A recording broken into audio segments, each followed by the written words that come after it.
In this video, I'll show you how to turn off Face ID on your iPhone.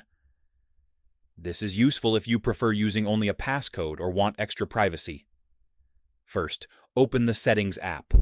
Scroll down and tap Face ID and passcode. Enter your iPhone passcode to continue. Scroll down a little. Tap Reset Face ID. This removes your existing Face ID data and disables it. You'll now see the option to set up Face ID again, which means it's turned off. If you don't want to reset it, you can also turn off Face ID for specific actions. Just toggle off options like iPhone Unlock, App Store, or Apple Pay. Now, when you unlock your iPhone, it will always ask for your passcode. Face ID will no longer be used. And that's it.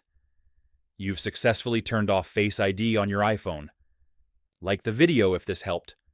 Subscribe for more easy iPhone guides.